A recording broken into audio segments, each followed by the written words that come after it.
Comité Estatal de Morena Coahuila, en coordinación con el Comité Municipal de Morena Torreón, a través de la Secretaría de Comunicación y Propaganda y la Secretaría de Jóvenes, les dan la bienvenida y agradecen su presencia en la conferencia Morena frente a las reformas estructurales que nos ofrece Rafael Barajas, el Fisgón. Contamos con la presencia de la presidenta del Comité Estatal de Morena Coahuila, Claudia Garza del Toro.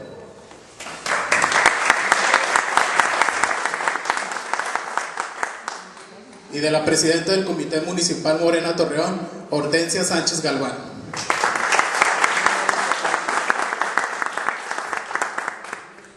Morena les hace una atenta invitación a participar en la Asamblea Estatal de Morena Coahuila para formación como partido en la ciudad de Saltillo, Coahuila, el día 8 de diciembre del presente año. Para mayores informes pueden contar con Hortensia o conmigo. Continuando con la presentación, vamos a recibir a Rafael Barajas, el Fisgón. Nacido en la Ciudad de México, arquitecto por la Universidad Nacional Autónoma de México y caricaturista por vocación desde 1979, activista político de izquierda e ilustrador de libros para niños, ha colaborado en revistas de humor y crítica política como El Chahuiztle y El Chamuco y Los Hijos del Averno, por mencionar algunos. Ha trabajado como editor gráfico en los diarios Uno Más Uno y La Jornada.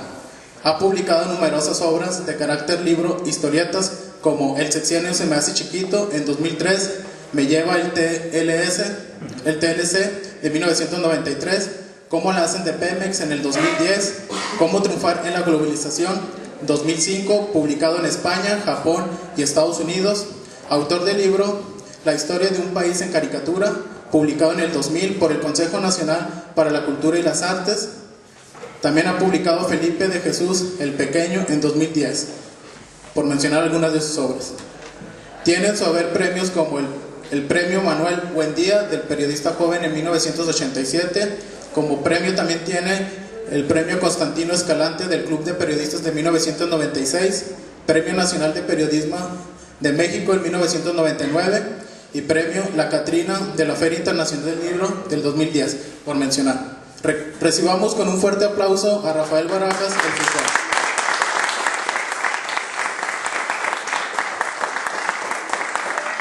Muchas gracias por invitarme y bueno, me apena de veras venir a darles puras malas noticias, pero a eso vengo a darles puras malas. Les quiero hablar de cómo, de qué es lo que implica para el país el proceso de reforma energética que ha planteado Enrique Peña Nieto, y les quiero también hablar de las demás reformas que se han propuesto en estos meses.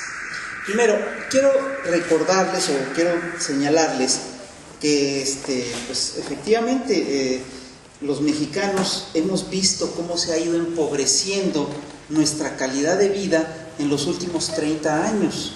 No solamente ha bajado el nivel de ingresos que hemos tenido en cada hogar, sino que hemos visto cómo cada familia tiene que tener más gente trabajando.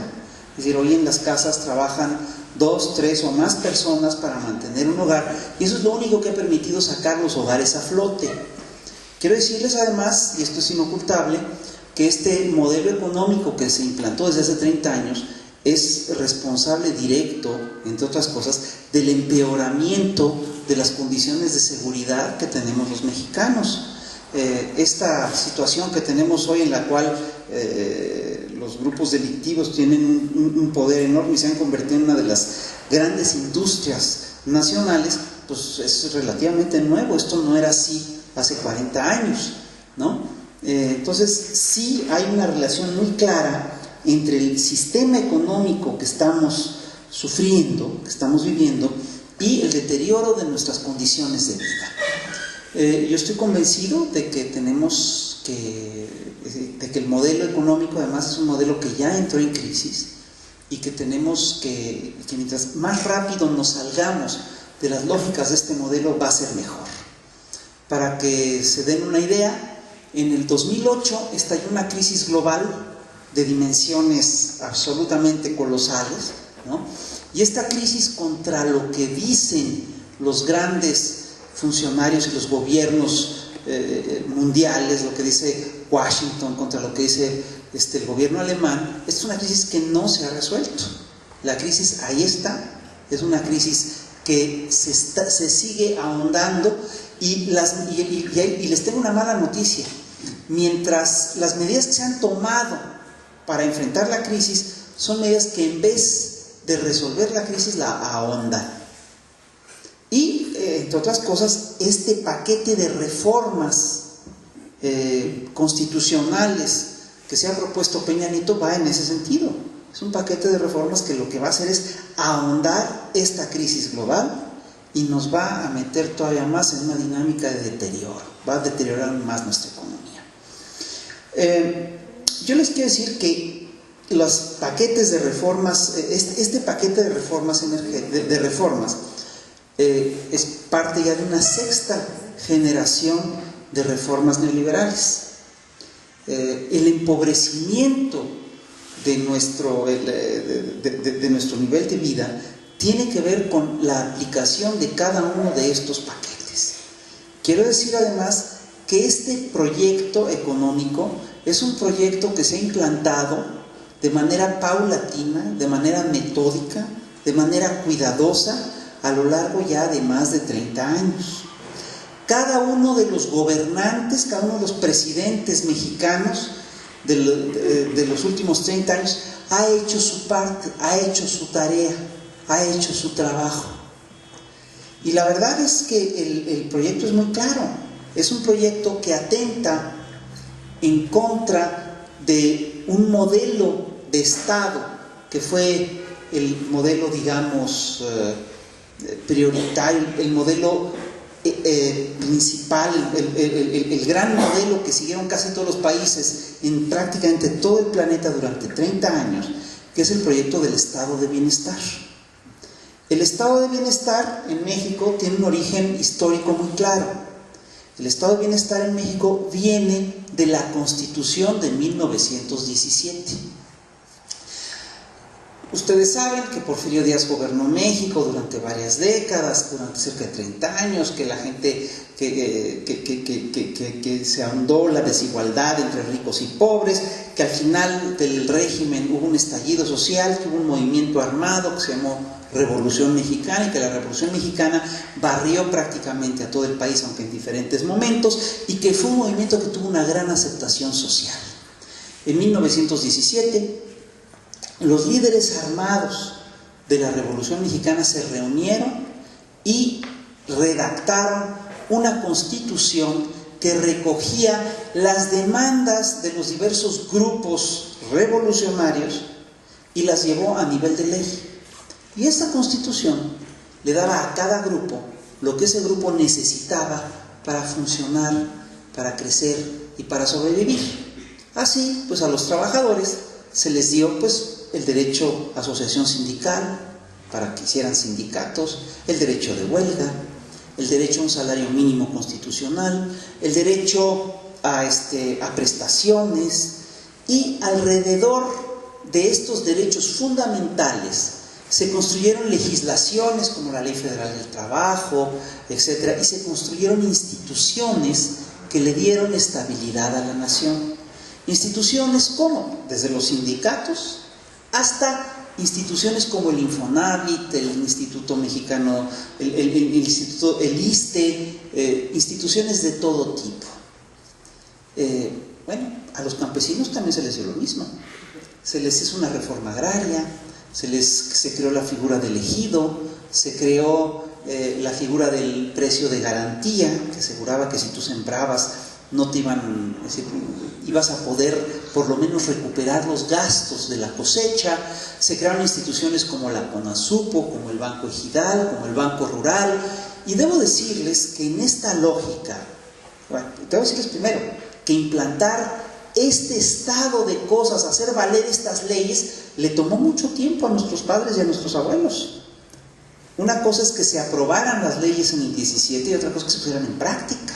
Ponerlas en práctica costó mucho trabajo y mucha sangre, porque ahí hubo muertos y ahí hubo mucho dolor de por medio, ¿no?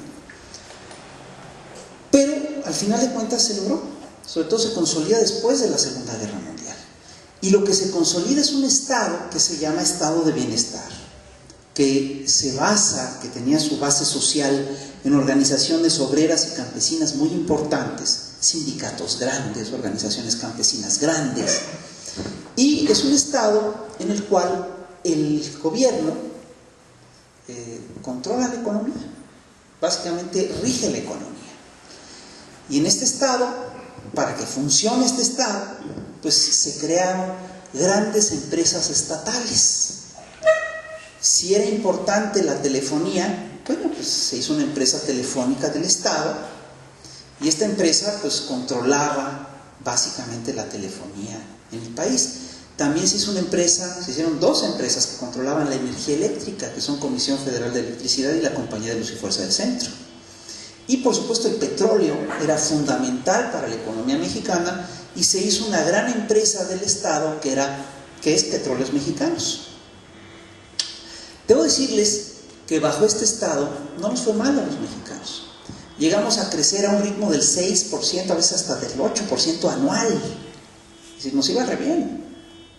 Y la gente fue mejorando de manera importante su nivel de vida año con año. Para que se den una idea de lo que implica crecer al 6%, este año vamos a crecer cuando mucho al 1 o 2%. Y en aquellos entonces crecíamos al 6% anual, lo cual es exponencial, porque si un año crece 6% y el año siguiente crece otro 6%, pues el crecimiento es muy rápido, ¿no? Es muy acelerado y es muy bueno. Bueno, el caso es que todo esto cambia en la década de los 80s, cuando ocurren dos cosas: cuando cae el bloque socialista y cuando se dan dos revoluciones tecnológicas muy importantes. Las revoluciones tecnológicas nos cambian la vida. Es muy distinto vivir en una casa con refrigerador a vivir en una casa sin refrigerador. Es muy distinto vivir aquí, en una zona cálida, con una casa que tiene aire acondicionado, a vivir en una casa que no tiene aire acondicionado. Entonces, esta doble revolución tecnológica cambió la forma de producir en el mundo. ¿Qué es lo que cambió? Pues miren, la primera revolución tecnológica es una revolución tecnológica de transportes o containers. Fue más fácil mover productos de un país al otro porque había grandes barcos y había containers, y esto cambió la forma de transportar las mercancías. Y la otra gran revolución tecnológica es la revolución tecnológica de las computadoras o de los ordenadores. Y estas dos revoluciones achicaron al mundo.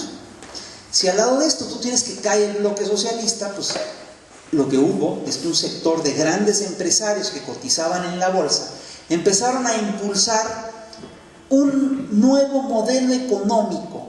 Es decir, quisieron regresar a un capitalismo duro, al capitalismo de antes de los movimientos, antes del estado de bienestar, de antes de los tiempos en los que la gente se organizaba.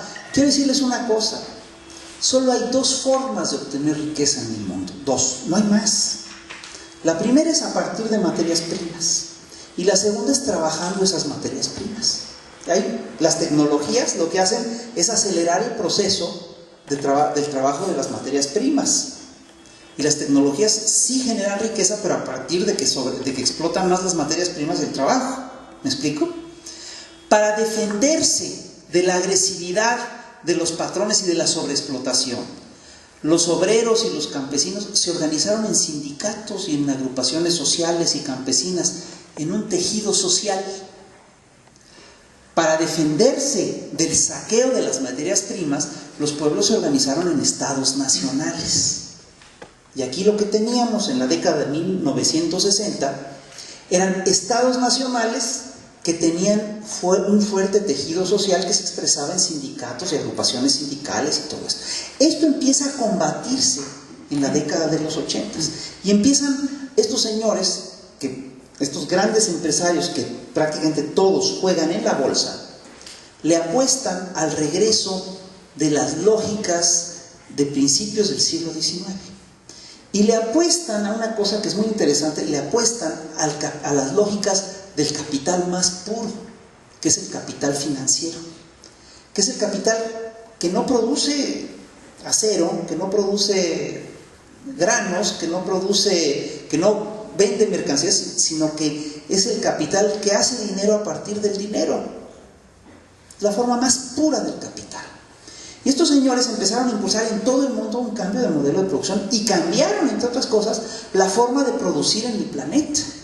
Una de las cosas que impulsamos los mexicanos con el estado de bienestar es la creación de un mercado interno. Y efectivamente tú en 1960 ibas al súper o a la Comer, a donde quisieras ir, y te encontrabas puro producto mexicano. El arroz era mexicano, la ropa era mexicana, los zapatos eran de León, Guanajuato, las camisas estaban tejidas en Tlalnepantla. Era una cosa, había un mercado interno y una producción nacional. Bueno, estas lógicas, el nuevo modelo, lo que ha hecho es acabar con ese mercado internacional y sustituir la producción nacional por una producción globalizada. Hoy en día, si ustedes revisan la historia de un zapato que tienen, el zapato que traen puesto, van a ver que es una historia muy curiosa. Seguramente el diseñador es italiano o francés, es un zapato hecho con una marca gringa, pero que está fabricado en China, en una maquila en China, que las agujetas vienen están tejidas con un plástico, con petróleo sacado de Nigeria y procesado en Haití. En fin, es decir, se produce de otra manera. Y este modelo que impusieron es un modelo que camina sobre 3 ejes, que son en principio muy sencillos, pero que tienen grandes implicaciones en nuestras vidas.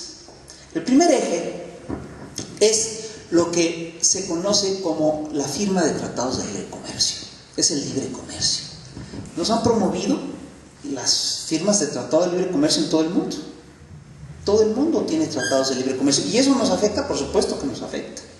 Porque abrir la producción de zapatos, la compra y venta de zapatos en México, pues posiblemente benefició de manera inmediata a los sectores que no podían comprarse un buen zapato de León, Guanajuato. Entonces pudieron comprar un buen zapato, un zapato no tan peor de Taiwán. Pero tronó a todos los productores de zapatos de León, Guanajuato. Ustedes aquí lo saben. En Coahuila, ustedes tenían grandes empresas productoras de acero. Esas empresas ya valieron. ¿Por qué? Porque no pueden competir con las grandes empresas norteamericanas productoras de acero. Los campesinos que aquí en la laguna cultivaban, qué sé yo, maíz, algodón, de repente ya no pueden competir con el algodón de Egipto o con el algodón de China, y quiebran. Y esto, por supuesto, que tiene consecuencias muy graves.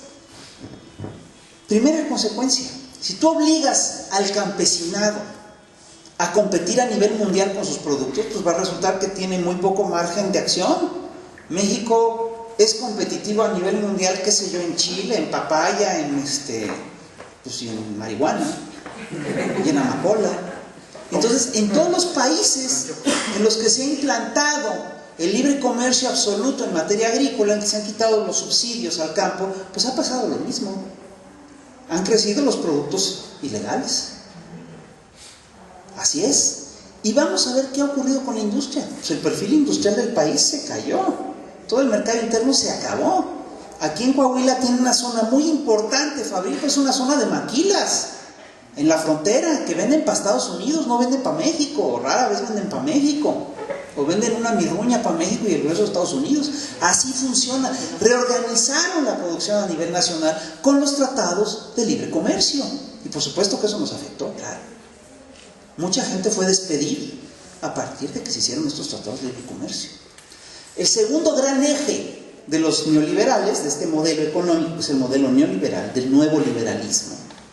Es lo que se llama la desregulación de capitales, que básicamente consiste en darles todas las facilidades jurídicas, impositivas y demás a los grandes empresarios. Entonces, si estaba la prohibición de que los empresarios explotaran el subsuelo, se les quita para que puedan explotar el subsuelo. Si los impuestos eran muy altos, se les bajan a los empresarios para que supuestamente ellos puedan generar más riqueza e invertir mejor su dinero, etc. Y el tercer gran eje de las políticas neoliberales es privatizar las empresas del Estado. Lo que implica que una riqueza que era colectiva pasa a manos de particulares. Y es muy chistoso porque los que promueven la privatización dicen, no, monopolio el del Estado. Los monopolios hacen daño, es malo que el Estado tenga un monopolio. Entonces, Pemex es un monopolio de Estado, hay que pluralizar la producción, hay que democratizar estas empresas. Entonces, si entran privados, ya no es nada más del Estado, es de todo el mundo. Perdón, es de más gente, no es cierto. Si es del Estado, es de toda la nación. Si es de los privados, es de esos privados que se lo privatizan. Es muy distinto que una empresa sea una empresa del Estado a que una empresa sea una empresa de particulares. Porque el Estado tiene que velar por el bien común. Los particulares buscan ganancias. Es muy claro, la diferencia es enorme. Entonces, estos señores, les decía yo, han hecho su tarea. ¿Qué hizo Miguel de la Madrid? Miguel de la Madrid privatizó las primeras empresas pequeñas en general. Jugos El Cerrito, Ribetex, etc. Las privatizó. Y Miguel de la Madrid metió a México al GATT. Y Miguel de la Madrid, en la última tirada de su gobierno, lo que hizo fue un plan de choque neoliberal. Congeló salarios y liberó precios. Y no nos hemos repuesto del golpe, ¿eh? Los salarios no se han repuesto de ese golpe. Y luego vino Carlos Salinas, que ¿qué hizo? Pues negoció el Tratado de Libre Comercio con Estados Unidos, lo firmó. Y Carlos Salinas hizo las primeras grandes privatizaciones. Privatizó Teléfonos de México, privatizó la banca. Y luego vino Ernesto Zedillo. Y Zedillo echó a andar el Tratado de Libre Comercio. Y Zedillo también privatizó carreteras, pensiones, jubilaciones, ferrocarriles, líneas aéreas, televisoras. Cada uno ha hecho su tarea. Y luego vino Vicente Fox, que Vicente Fox empezó, pues era más tontito que los demás, pero hizo su tarea. ¿Qué hizo? Pues empezó a privatizar el sector eléctrico y el sector petrolero.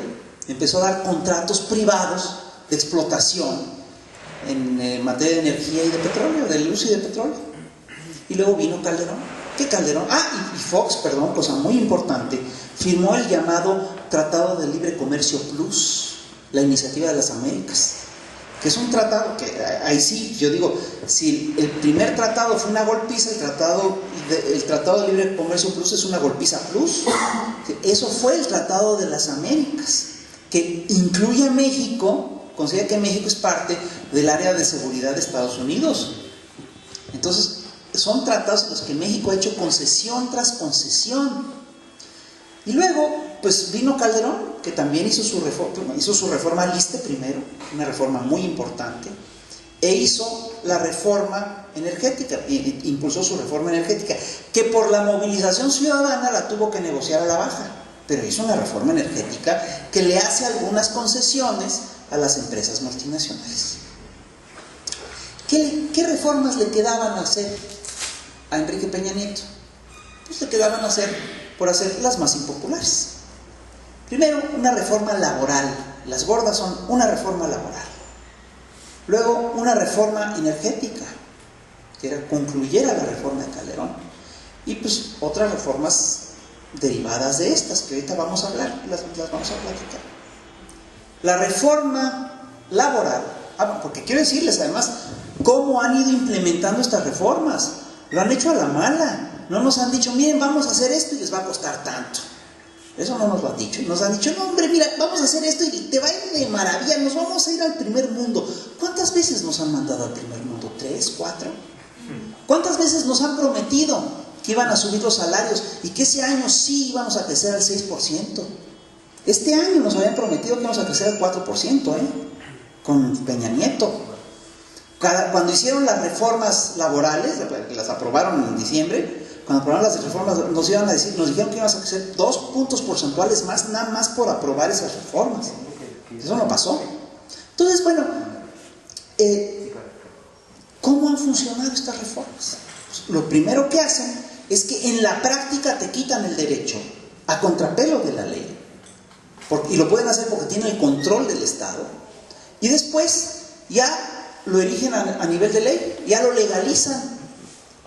Y así han ido modificando la Constitución de 1917, a la sorda, a la mala, a nuestras espaldas, y sin tener un constituyente. Es así como lo han ido modificando. No tiene el derecho a hacer todas estas reformas. La Constitución del 17 era un acuerdo social, era un pacto social, que recogía los intereses de toda la nación. Estos señores han hecho cambios a la Constitución que benefician esencialmente los intereses de grupos empresariales o de grupos de interés, mexicanos o extranjeros. Así ha funcionado. Entonces, ¿cómo han, por ejemplo, ido corriendo? ¿Qué pasó con la cultura laboral? Pues miren, la cultura laboral es muy clara. Antes tú ibas a trabajar, salías a trabajar y generalmente trabajabas en el Estado. Eran grandes empresas del Estado, el gran anunciante del Estado, el gran empleador del Estado. Y el Estado te ofrecía garantías. Tú entrabas a trabajar en el Estado y tenías derecho a pensión, jubilación, seguro social, de manera automática y directa. Hoy tú sales al mercado de trabajo y si te contrata una empresa, va a ser una empresa privada en términos generales, y además te van a mandar de entrada a que te vayas a afiliar a una empresa de outsourcing. Es decir, tú no te contratas directamente con la empresa para la que vas a trabajar. Vas a otra empresa donde te dicen, aquí este señor trabaja para la empresa Patito, que le cede su trabajo, el trabajo de este señor, a la Bimbo, haz de cuenta. Y esto implica que nunca vas a crear derechos trabajando en la Bimbo. En principio generas derechos para trabajar en la empresa Patito y esa empresa pues cierra y cambia cada año. Vea que nunca acabas de generar estos derechos, porque de repente llegas y dicen, ya no trabaja usted para empresa Patito, ahora trabaja para empresa Little Dog, que es otra cosa. Pero igual va a trabajar para Hubis o igual va a trabajar para Bimbo. Y te quitan los derechos, te quitan la antigüedad. Ya nadie tiene antigüedad. Entonces, quitan los derechos en la práctica y después lo hacen ley. Entonces, ¿qué hicieron con la reforma laboral? En cuanto se dio la elección de 2012 y Calderón le dio el espaldarazo a Peña Nieto, el PRI y el PAN aprobaron en el Congreso la reforma laboral que cambia toda la legislación laboral y que le da en la torre, acaba con toda una serie de derechos laborales que nos tomó más de un siglo conquistar. Ya los acabaron.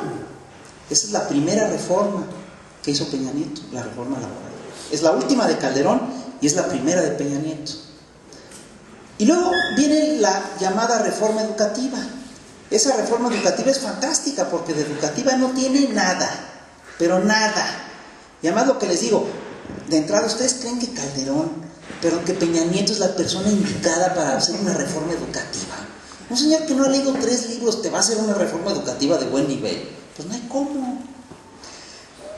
Pero esa reforma educativa, si tú revisas el articulado, efectivamente, es básicamente, en el fondo, es una reforma laboral dedicada al gremio de los maestros, no es otra cosa. Pues por eso están protestando los maestros de la coordinadora, y tienen razón. Y esa reforma educativa es el complemento de la reforma laboral aprobada en diciembre. Y luego viene pues la más gruesa, que es la reforma energética. ¿Y por qué podemos decir que la reforma energética es la más gruesa? Porque es la que más repercusiones tiene hoy en día para los mexicanos. Porque miren, acabado el mercado interno, pues ¿qué produce México? Si ya se le acaba el mercado interno, ¿qué producimos a nivel internacional? ¿Qué produce el país que nos compran en otros lados? Tequila. Pues sí, pero es chiquitito, es un chisguetito, la verdad. Es como los vasitos, como los caballitos tequileros. Lo que realmente produce México son pobres que se van a trabajar a Estados Unidos y que nos mandan su dinero. Y ese dinero va a bajar por las reformas migratorias de Obama. Ya está bajando y va a bajar más. Entonces México produce pobres, produce petróleo y produce narco, produce sustancias tóxicas e ilegales. Entonces, ¿de qué estamos viviendo? Estamos viviendo del dinero que nos mandan los migrantes, del dinero del petróleo y del dinero del narco. Si se privatiza el petróleo, ¿a qué no saben en manos de quién quedamos? El problema es muy serio, ¿eh? Tú le quitas el petróleo a la nación y la única gran fuente de ingresos del país es el narco. Quitarle el petróleo a México es, entre otras cosas, un paso más hacia un narcoestado. Es así de simple. Entonces, ¿por qué el petróleo es importante? Pues por varias razones. Primero, porque el 40% de todo lo que ha gastado el gobierno mexicano en los últimos 30 años ha salido del petróleo. ¿Cómo no va a ser importante el petróleo? Es casi la mitad de lo que tenemos. Tú imagínate la ciudad de Torreón sin el 40% de su infraestructura. sin el 40% de los camellones, sin el 40% de las banquetas, sin el 40% de las calles, sin el 40% de los semáforos, sin el 40% del alumbrado público. Imagínense nada más lo que sería esta sala sin el 40% de su infraestructura. Pues es una barbaridad, es casi cortar a la mitad la riqueza del país. Y entonces, por supuesto que Pemex ha sido fundamental para la consolidación del Estado mexicano y para la estabilidad de México. Además hay una cosa que es curiosa, tenemos un historial con las empresas multinacionales. Esas empresas ya estuvieron aquí y ya sabemos cómo se portaron. Cuando estuvieron aquí, esas empresas trataron de la patada a los mexicanos, le daban a los extranjeros, a los operarios extranjeros, salarios 10, 20, 30 veces mayores a los de los mexicanos. Nos trataban como basura, sacaban todo lo que podían y nos dejaban lo menos posible. Así funcionaron. Y no solo eso, se metieron en política nacional. Cuando Madero llega a la presidencia en 1911, se encuentra con que el país está en bancarrota porque sale de una revolución y decide ponerle un impuesto de 2 centavos al barril de petróleo. ¿Y qué hacen los petroleros? Le organizan un golpe de Estado a Madero, que termina con el golpe del plan de la embajada, con el asesinato de Madero y Pino Suárez. Ahí culmina. Y después de eso, ¿qué hacen? Conspiran para matar a todos los grandes dirigentes revolucionarios, a Villa, Carranza, a Zapata. Ese complot está muy documentado en el Departamento de Estado norteamericano. Y cuando llega Carranza, ¿qué pasa? Carranza le pone un impuesto al petróleo norteamericano y lo presionan para sacarlo. ¿Y saben quién acaba matando a Carranza? Las guardias blancas de una empresa petrolera en Tlaxcalantongo, Veracruz. Está claro, son ellos, fueron ellos. Y ahí no acaba la historia. Esas empresas presionan para que no se aplique en México el artículo 27 de la Constitución y presionan y obligan al gobierno de Calles a firmar los acuerdos de Bucareli, en los cuales México se compromete a no producir motores de combustión interna y obligan a México a restringir el desarrollo de tecnología. Es una cosa increíble lo que hicieron estos señores, increíble. ¿Y saben por qué Cárdenas expropia el petróleo? Porque no le dejaron alternativa. Porque hubo un movimiento sindical, se organizan los trabajadores petroleros, hacen una huelga, la empresa se niega a concederles a los trabajadores lo que ganan, lo que ganaron en el laudo de conciliación y arbitraje. Se van a la Suprema Corte, tratan de sobornar a todos los grandes jueces de la Suprema Corte. Los jueces en aquel entonces, hoy creo que sería otra historia, no se dejan sobornar, pierden el laudo de la Suprema Corte y aún así las empresas se niegan a darle a los trabajadores lo que la ley mexicana les está pidiendo. Entonces, al ponerse en rebeldía ante el Estado mexicano, Cárdenas se topa con que tiene un poder fáctico que no está respetando el poder del gobierno mexicano. Entonces Cárdenas tiene dos opciones: o se les dobla o los dobla. Y Cárdenas decide expropiarles y sacarlos del país. Y estos señores, cuando lo sacan del país, enfurecen, le hacen un boicot a México, dicen que México no va a ser capaz de producir petróleo, que no va a tener la tecnología para desarrollar una propia industria, y a los mexicanos nos costó décadas levantar la industria petrolera. Y quiero decirles una cosa, ha sido con mucho la mejor inversión que ha hecho México. Porque México, gracias al petróleo, llegó a ser un país autosuficiente en gasolinas. Y el petróleo ha sido lo que ha sacado a flote al país durante décadas. Hoy en día, ¿de qué vivimos? Vivimos del petróleo, hombre. Entonces, de hecho, a partir de ese momento México tuvo más estabilidad. ¿Qué no se metieron las petroleras en la vida interna? Ya los conocemos, hombre. Ya sabemos quiénes son. ¿Para qué los volvemos a invitar? ¿Para qué los traemos de regreso? Entonces, ¿qué ha pasado con la industria petrolera? Es decir, les digo, México, el petróleo es el gran ingreso del gobierno. ¿Saben cuánto le ha dado el petróleo al gobierno de México en este siglo? Tan solo de 2000 a 2012, Pemex le pagó en impuestos al gobierno mexicano 637,000 millones de dólares. De ningún otro lado ha sacado más dinero el Estado mexicano. Y hoy nos vienen a decir que Pemex no tiene dinero. ¿Cómo le hacen para que no tenga dinero? Si Pemex le ha dado todo al Estado mexicano, ¿cómo es posible que no lo cuiden? Es la gallina de los huevos de oro de este país, Pemex. ¿Y saben qué?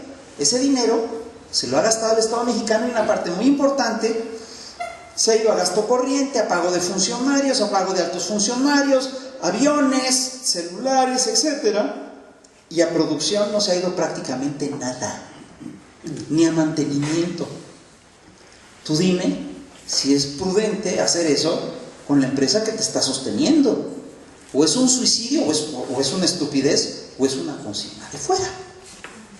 Entonces, tú dices, bueno, a ver, ¿por qué le cobran tantos impuestos a Pemex? Porque quiero decirles, los ciudadanos comunes y corrientes, como ustedes y yo, pagamos en impuestos entre el 15 y el 35% de nuestros ingresos. ¿Saben cuánto le han llegado a cobrar a Pemex? El 99%.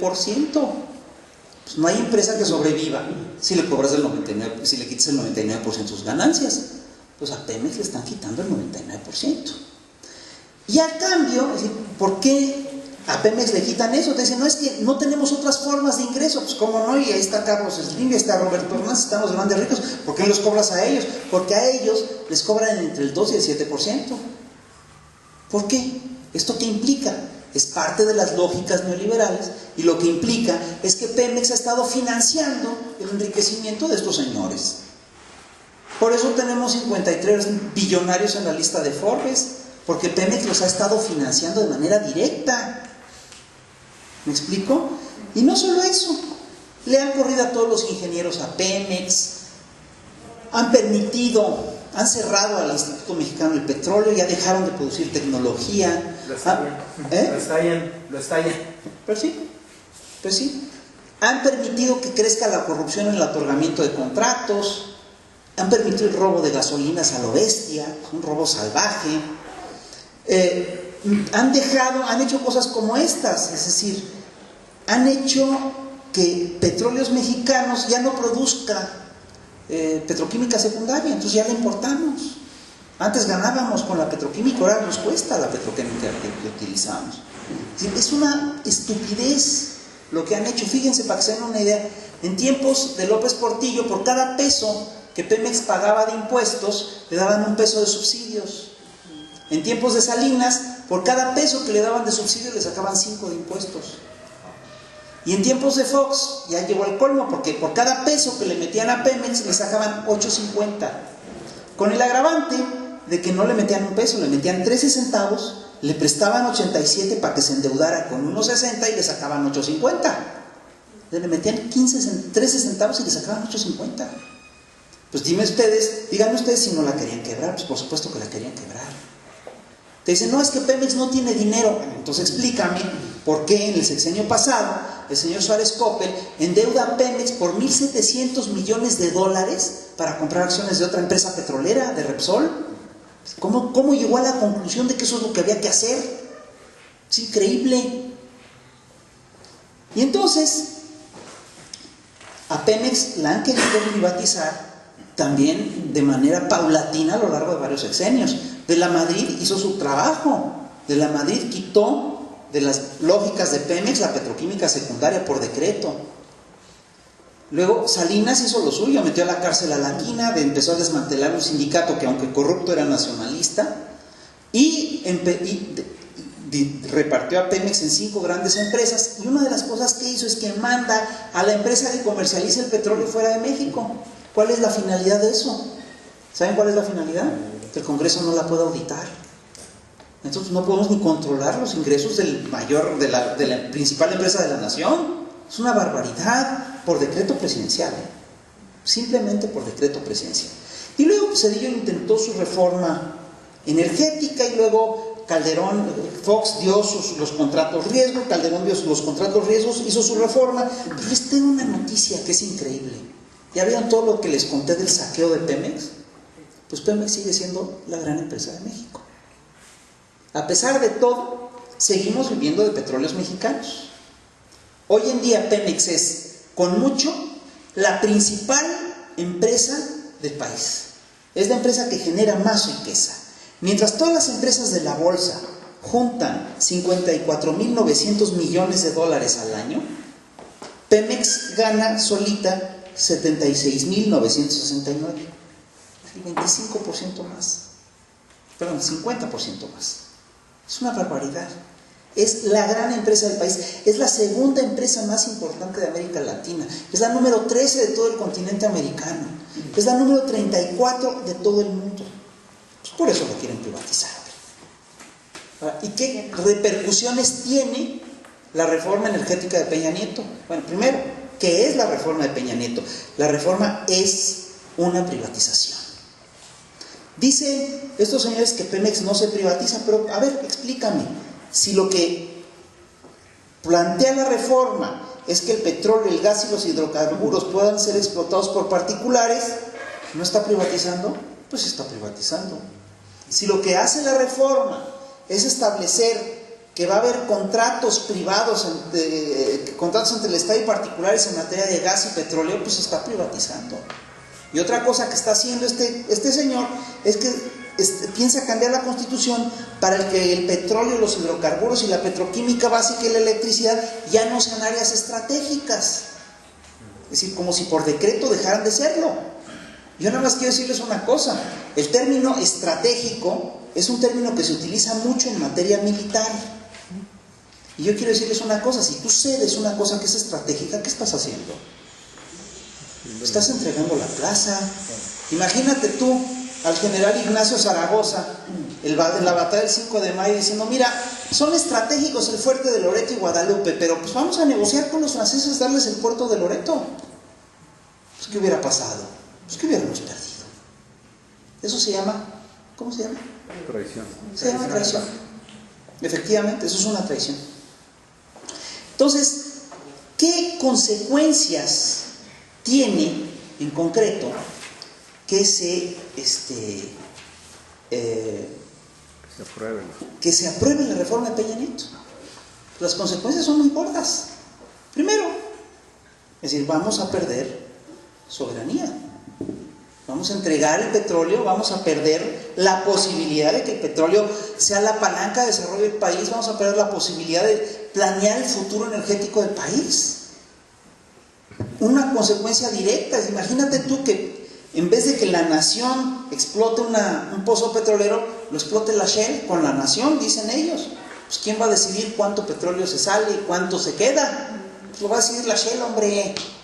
Porque a ellos lo que les importa es la ganancia a más corto, la mayor ganancia en el menor plazo posible. A eso le apuestan. A nosotros nos puede importar el petróleo para nuestros nietos, para nuestros bisnietos. A ellos no, hombre. Es así de claro. México va a perder tecnología, México va a perder posibilidad de desarrollo, México va a perder soberanía. Vamos a perder, entre otras cosas, la paz, porque estos señores son los que han propiciado las grandes guerras de los últimos años. La guerra de Irak, la guerra de los la guerra del Golfo, la guerra de Afganistán. Pues han sido guerras provocadas por Estados Unidos, hombre, por las petroleras norteamericanas. Entonces, ¿para qué los traemos? Si ya sabemos que eso hacen. Se me olvidó decirles en el recuento que hice hace un ratito, que en 1914, cuando México estaba en una situación muy inestable, por presiones de las petroleras mandaron a los marines gringos a Veracruz para que cuidaran las instalaciones petroleras. A eso fueron. ¿Para qué los vamos a traer? Entonces, tiene además otra consecuencia muy clara esta reforma petrolera, esta reforma energética. La consecuencia es que va a haber un faltante en la hacienda pública. Si le entregamos una parte de la riqueza petrolera a las empresas multinacionales, pues México no lo va a tener. Y perdóname, por eso es que Peña Nieto, perdón por el lapsus otra vez, está planteando una reforma hacendaria al mismo tiempo. Hace su reforma energética y al mismo tiempo su reforma hacendaria. Quieren hacer las dos al mismo tiempo, por eso. Entonces, para que se den una idea de lo que implica la reforma de Calderón, estos señores de Peña Nieto, perdón, estos señores nos dicen: la idea es explotar el petróleo, que saquen más petróleo y que haya más riqueza y que nos vaya mejor. A ver, primer punto. Y dicen, y lo importante es que si van a meter dinero, pues que lo justo es que les paguemos. ¿Y con qué les vamos a pagar? Pues con el petróleo, ¿no? Entonces dice Videgaray que se queden con el 50% de las ganancias. Primer punto, ya darles el 50% de las ganancias es hacer cuentas alegres, porque Estados Unidos a nivel mundial no se queda con el 50% de las ganancias, se queda con el 82% en promedio de las ganancias. Entonces decir que les vamos a dar la mitad, ¿cómo crees? Es decir, no somos quien para negociar ante ellos, ellos van a decir cuánto se van a quedar. Y la otra es esta, es decir, el petróleo es un super negocio.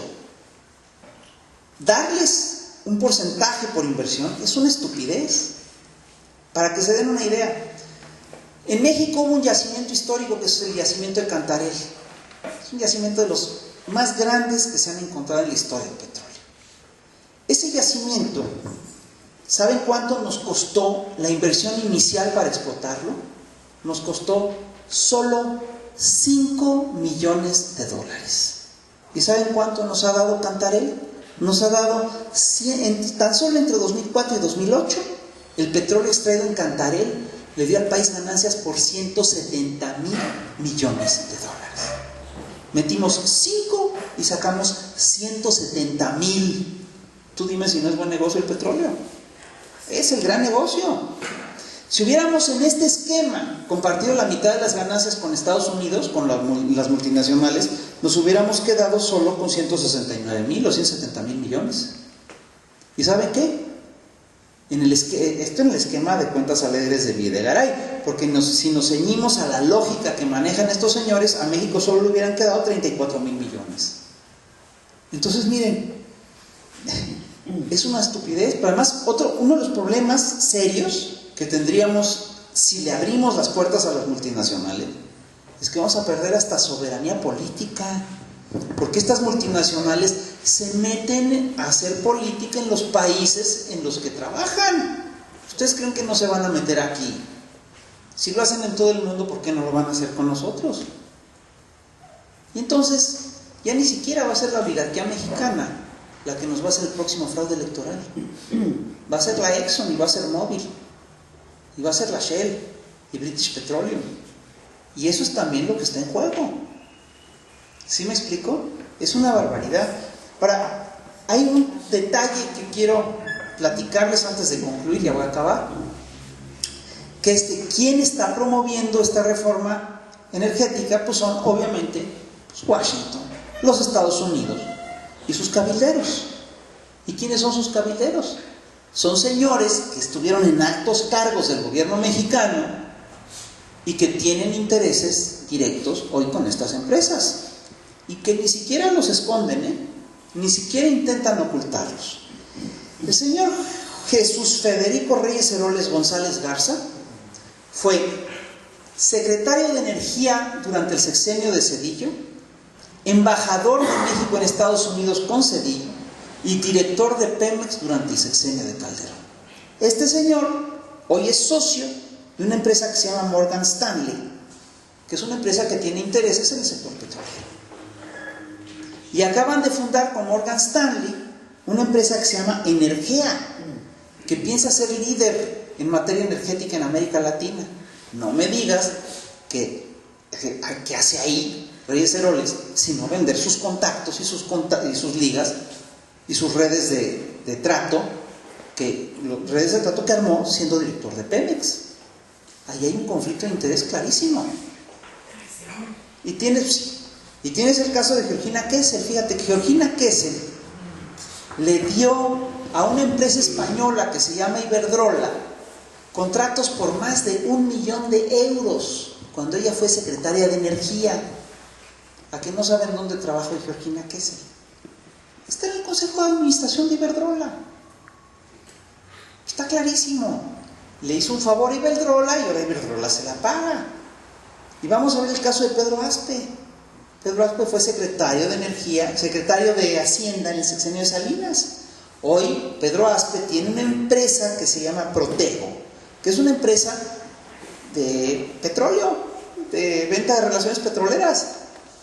Y Protego se acaba de fusionar con una empresa multinacional que se llama Evercore Partners.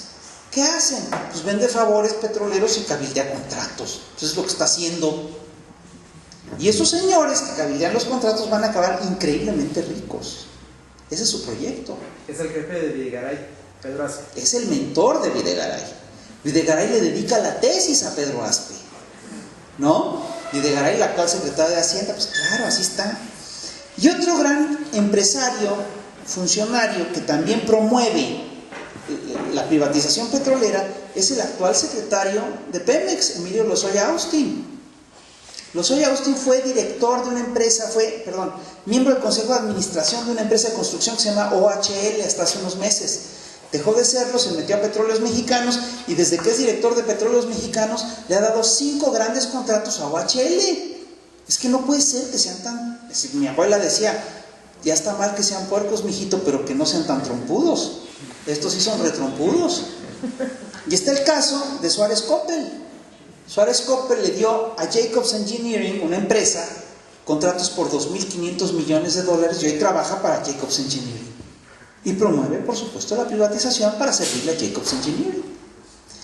Y también tienes a Adrián Lajus Vargas, que fue director de Pemex con Zedillo, y Adrián Lajus Vargas hoy trabaja para 5 de las principales proveedoras de Pemex. Están en el negocio. Ellos no velan por el bien de México. No podemos pensar ni por un instante que están velando por otra cosa que no sean sus intereses, porque para eso están trabajando. Entonces, miren, el problema con el petróleo es de fondo. Si nosotros dejamos que se lleven el petróleo, nos vamos a empobrecer así. Va a haber una pérdida directa en la hacienda pública. Por eso querían subirle el IVA a alimentos y medicinas, y esa era la intención. Tan es así que el PRI cambió sus estatutos para poder cobrar impuestos en IVA en medicinas, y el IVA en alimentos y medicinas. Es una salvajada lo que están haciendo. Y yo les quiero decir una cosa, en esta reforma sí está en juego el futuro de la nación.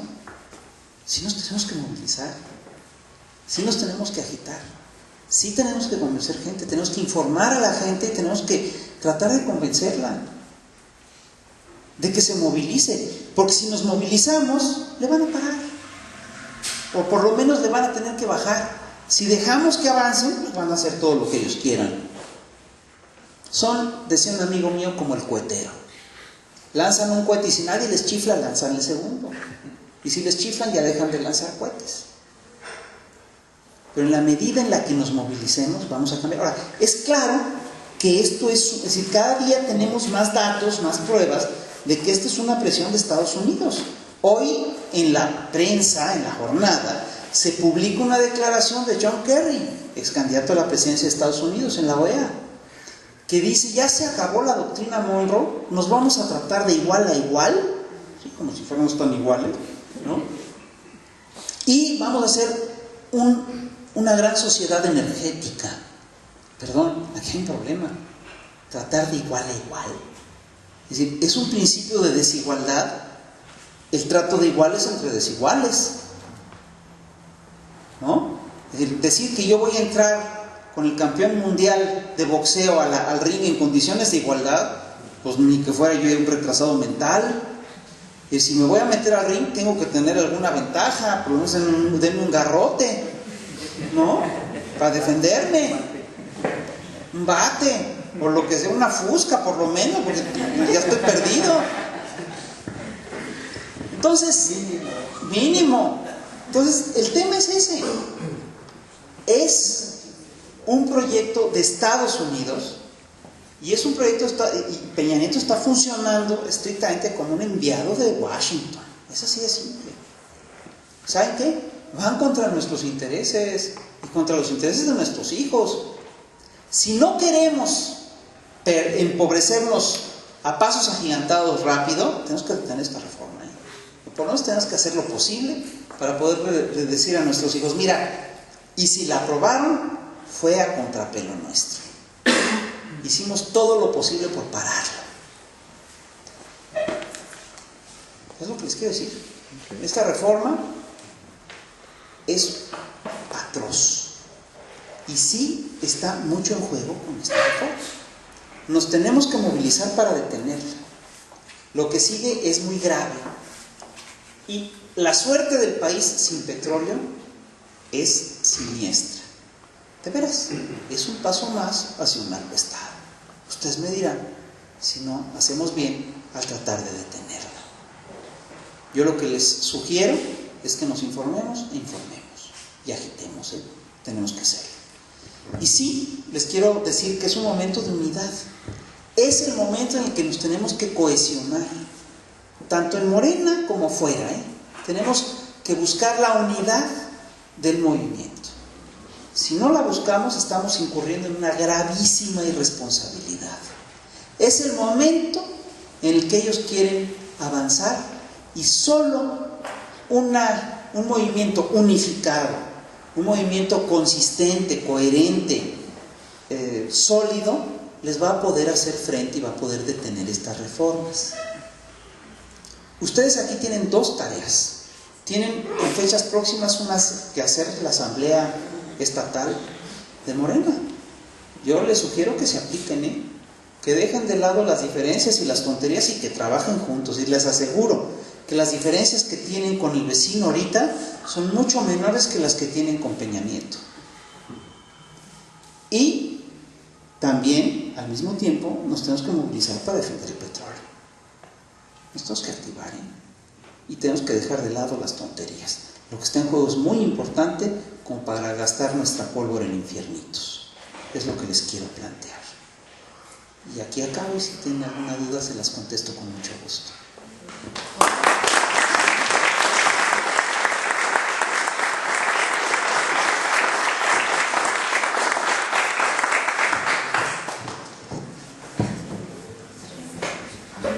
Bueno, vamos a pasar a hacer una sesión de preguntas. No sé si quieren alguien preguntar algo. A ver. Sí. Dice, el PRD acaba de tener una asamblea en el Zócalo, buscando mostrar músculo y alegando que defiende Pemex. ¿Cuál es el conflicto o cómo podríamos tener un acercamiento con un PRD que ahora de pronto dice defender Pemex, cuando hace apenas unos días defendió la reforma fiscal y la reforma educativa? Sí, claro. Mira, el problema del PRD es muy gordo, a mi entender, porque ellos firmaron el Pacto por México, y en el Pacto por México está la reforma energética. Ellos ahí están en una contradicción. Ellos se pueden dar el lujo de decir que no quieren la reforma energética porque el PRI y el PAN solitos juntan los votos para una reforma energética. Entonces, ellos están metidos en una contradicción flagrante al estar en el pacto y decir que están en contra de la reforma energética. Y hay una contradicción que no puede soslayar. Ahora bien, yo sí creo que hay que sumar fuerzas en contra de la reforma energética. Y está bien que hayan juntado gente, aunque sean acarreados, aunque no llenaron el Zócalo, lo que sea, está bien. Ahora, yo sí creo que el que ha juntado a la raza, pues es Andrés Manuel. Es decir, me dirán misa, pero estos ni de broma han juntado lo que ha juntado Andrés en el peor de sus mítines.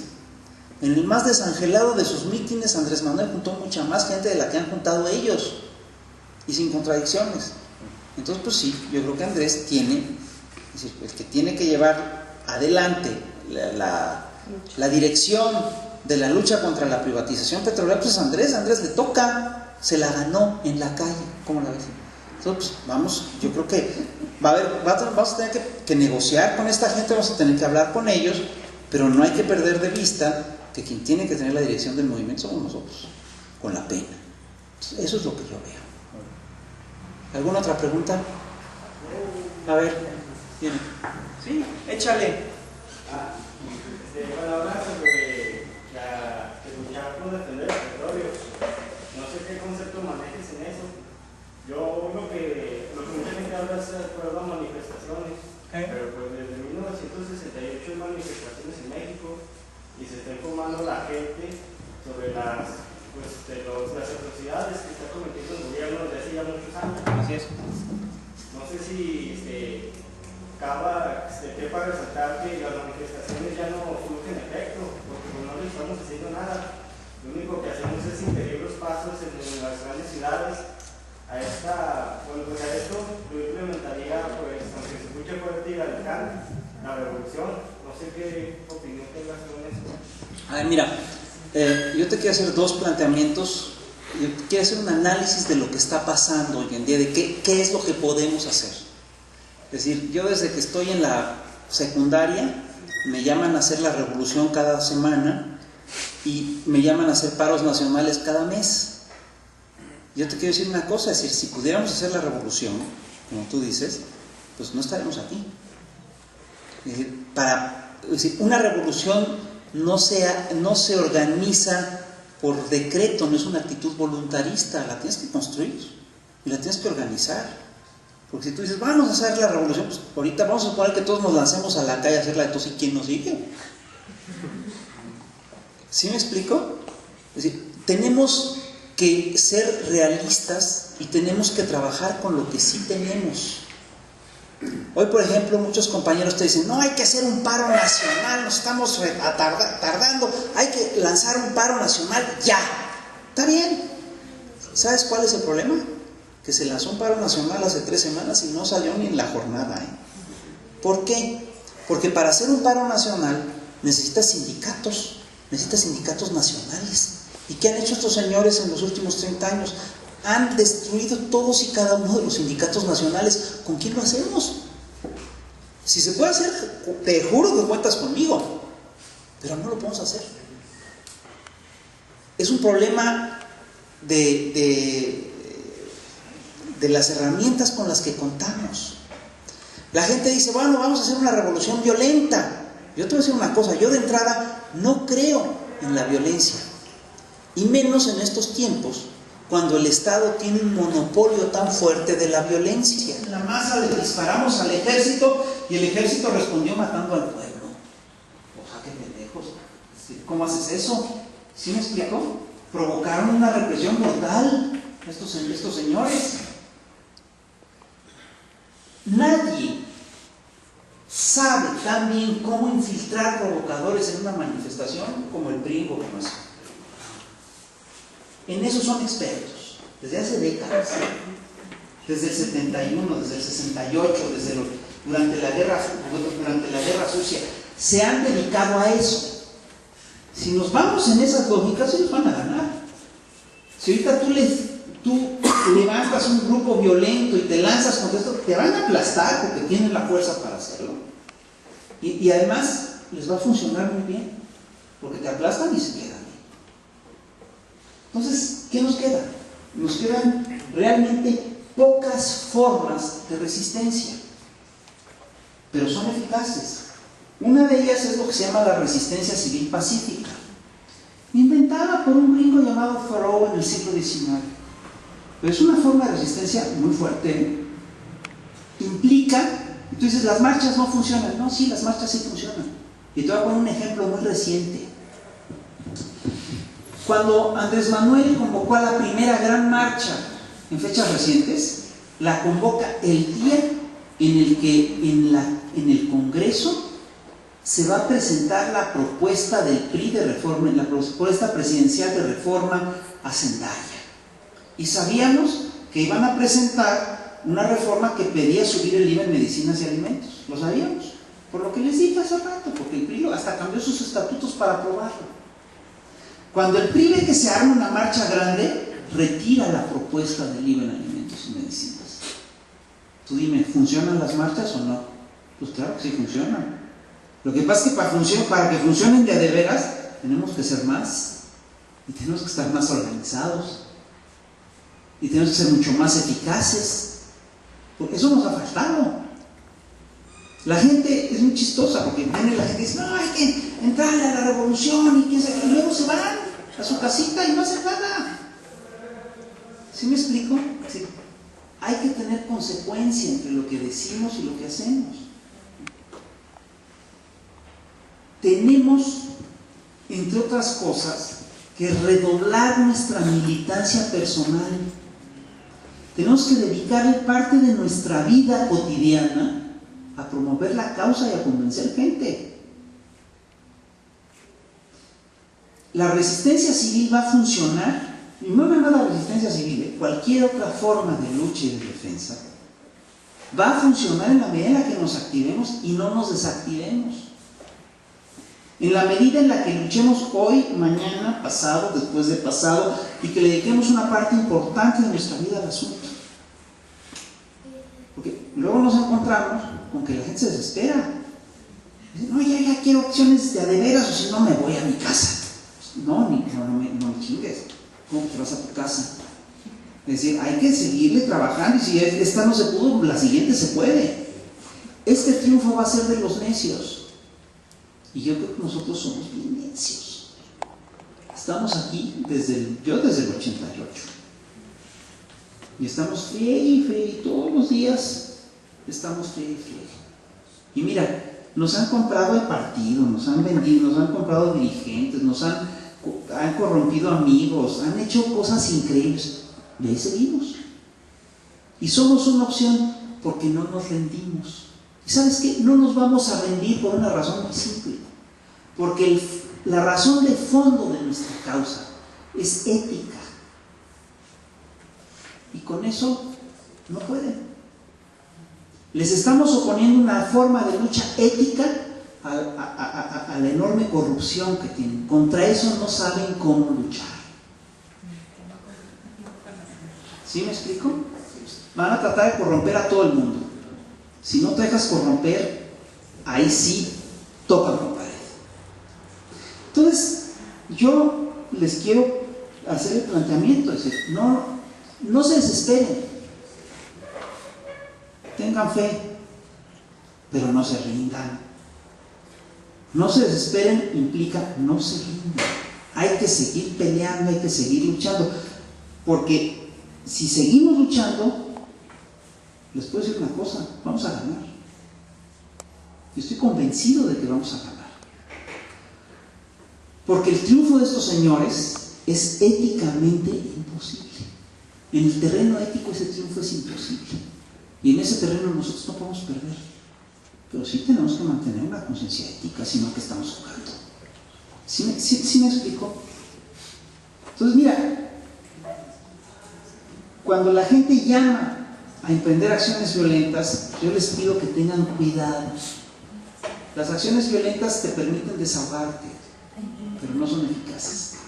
Le sirven re bien al sistema. Hay que irse con cuidado, hay que hacer las cosas con tiempo y sobre todo hay que informarse y hay que informar. Por eso hay que empezar. No sé si respondí tu pregunta. Sí, yo no quería saber tu opinión. Ok. Una pregunta más y nos vamos a ver. Podemos decir que la cuestión sobre lo que dice mi compañero es que, por ejemplo, sabemos que las revoluciones, las rupturas sociales llega el momento en que se polarizan dos clases o dos grupos sociales. Así es. Independientemente del análisis marxista o anarquista, etcétera, podemos decir que son dos grupos sociales, la mayoría contra la minoría, ¿verdad? ¿Hasta qué punto se puede decir que luchar por reformas que solamente lo único que hacen es menguar la polarización social? No es un acto a veces hasta contrarrevolucionario o hasta contrainsurgente, porque es lo único que haría, viéndolo realmente de una forma razonable, es tratar de ir por las demandas inmediatas y no irnos a lo de fondo, ¿verdad? Ese es el planteamiento que tengo, y creo que también mi amigo Pollo es la cuestión de que tal vez no nos referimos a una revolución social en cuestión de violencia o práctica, sino un cambio de fondo social, porque sabemos que el Estado como tal está descompuesto, tiene muchos grupos de poder dentro de las nuevas estructuras del Estado, entonces lo único que puede cambiar es una reestructuración social y no solamente estar parando reforma por reforma, sino nunca vamos a acabar. Creemos que tal vez se necesitaría, independientemente de la praxis política, se necesitaría un plan de Estado que nos dé una raíz de fondo, y no solamente estar punto por punto. Lo que tú me estás diciendo es que nos estamos yendo a demandas mínimas cuando lo que tenemos que hacer es un cambio profundo, un cambio máximo. Eso se llama maximalismo. Y te voy a decir que tiene problemas. Pues si tú no te organizas para defender demandas mínimas, ¿cómo piensas hacer un cambio de fondo? En tu propia lógica, ¿Cómo piensas ir hacia ese cambio de fondo si no eres capaz de organizar a la población en cambios menores? ¿Cómo le haces? ¿O piensas que de repente, ya cuando ya te pongan todos de acuerdo, entonces ahí sí lo vamos a hacer, y antes no? ¿Cómo le haces? ¿Sí me explico? Si el problema es de fondo. Si nos queremos ir a temas de fondo, pues vayamos a cuestiones de fondo. Si necesitamos un cambio de conciencia para todo. Desde para parar las reformas hasta para cambiar el sistema económico. El ejercicio es el mismo. Y te voy a decir una cosa. Este cambio, es decir, aquí Andrés no hizo un mal cálculo. Luchar contra las reformas es el problema de fondo ahorita. Ahí se están concentrando todas las contradicciones del sistema. Perdóname, es una tontería no entrarle. Es pegarle al centro del modelo económico. ¿De veras lo vas a dejar de lado? ¿Tú que te dices maximalista? ¿Tú que quieres cambios realmente de fondo? Porque no se está planteando una reforma por un cambio en la votación de presidentes municipales, No es un problema lateral. Este proyecto está en el centro del proyecto del imperio. ¿Lo vas a dejar pasar así nomás porque es un cambio menor, según tú? No es menor, Tan no es menor que el propio imperio te está diciendo qué es lo que quiere hacer. Y aquí voy a un tema que es fundamental. Para hacer una buena estrategia de resistencia y de lucha revolucionaria y todo lo que tú quieras, tienes que hacer un buen análisis de la situación. Si no haces un buen análisis, estás tirándole a lo loco. Te voy a poner un ejemplo muy simple. En el 99, los grupos radicales tomaron la universidad y la pararon, porque el plan de estudios y que quién sabe qué. Hicieron un mal análisis, ¿sabes? Y el análisis errado que hicieron es, a mi juicio, el siguiente. Dijeron, quieren privatizar la universidad, vamos a pararla. Hombre, ¿cómo crees que iban a querer privatizar la universidad? La querían cerrar, que es muy distinto. ¿Cuál era el proyecto? Es decir, por supuesto que el neoliberalismo tiene un plan sobre la educación superior. Y el plan es cerrar las universidades del Estado y apoyar los ITAMS y las Iberos y todo eso. Ese es el plan. Cerrar la Universidad Nacional favoreció el proyecto de los neoliberales. Fue una estupidez. Cerrarla 11 meses, no cerrarla una semana o 2 semanas. Eso estaba bien. Cerrarla 11 meses, eso favoreció a los neoliberales. Hay un mal análisis de los compañeros y costó. ¿Sí me explico? Entonces, no te equivoques. Este punto no es un punto menor. No es una reforma menor. Es la punta de lanza del imperio sobre México. Aquí el tema es, ¿le entramos o los dejamos pasar? Porque estamos buscando una reforma máxima. Perdóname, nos toca, Esta es la buena y nos toca. Sobre todo a tu generación. Yo he vivido toda mi vida con petróleo, tú no. Es decir, lo que sigue es muy gordo. No sé si me estoy dando a entender. Bueno, pues muchísimas gracias.